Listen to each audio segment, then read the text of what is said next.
Welcome back to the channel. Thank you so much for checking out this video.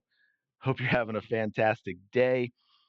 We are going to talk a little bit about that wonderful coach from UConn, Geno Auriemma. Now, this goes back to his time on Dan Patrick, which I covered in another video that extensively went through a lot of just nasty things that he said. I left something off at the end. I didn't get into this because it wasn't really related, but the more I thought about it, the more I think it just goes to all of the nonsense surrounding what's going on.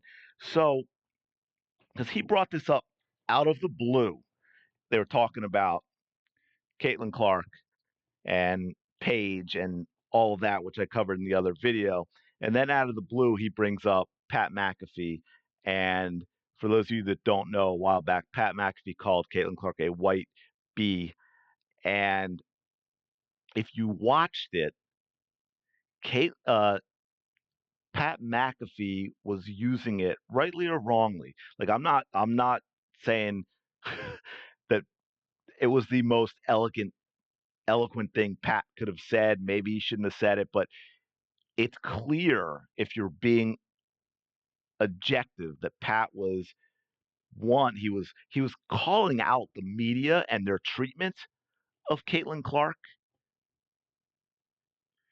and was using it as a compliment, sort of taking it back. He was, referencing the Kennedy Carter thing and talking about how the media was talking about her and so on and so forth. So he was using it again. You can disagree with his attempt at what he was trying to do and how he did it, but he was using it not just really as a compliment to Caitlin Clark, but a call out of the media and the treatment, the bad and negative treatment of Caitlin Clark. And so Geno out of the blue brings that up. And then you're going to hear how Dan tries to sort of, I don't think he really wanted to get into it, but he does bring up the part that, I think that's not really how he meant it. And then Geno plays dumb. And how about this, Dan? You and I have known each other long enough.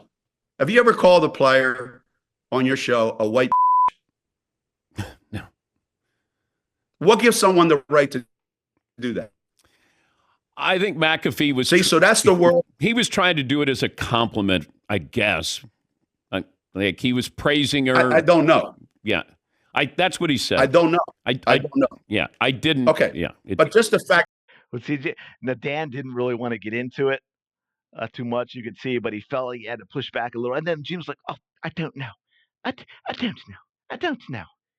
Oh, I brought it up, but I don't know anything about it." But anyway, he continues, and I just found this fascinating in general. So I wanted to comment on this. Just the fact that we live in a society where today you can't say that.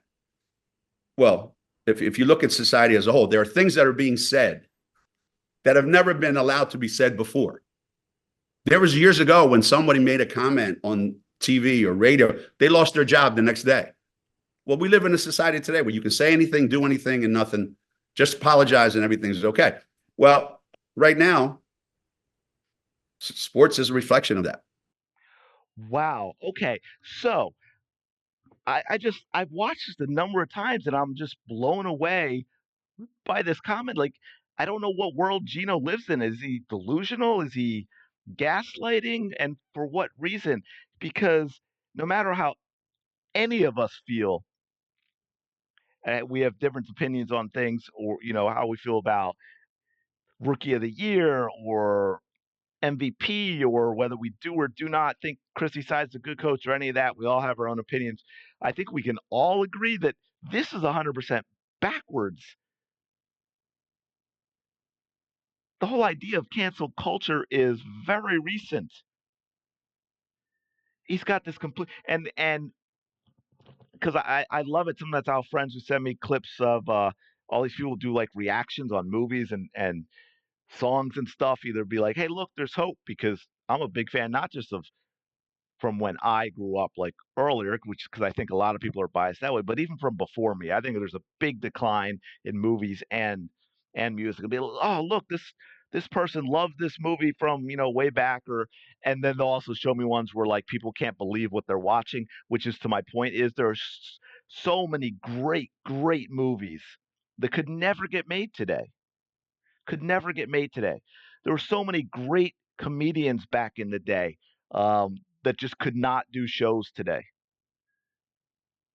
They just couldn't because of like Geno has this 100% backwards. Am I losing my mind? Is it me? I mean, Richard Pryor.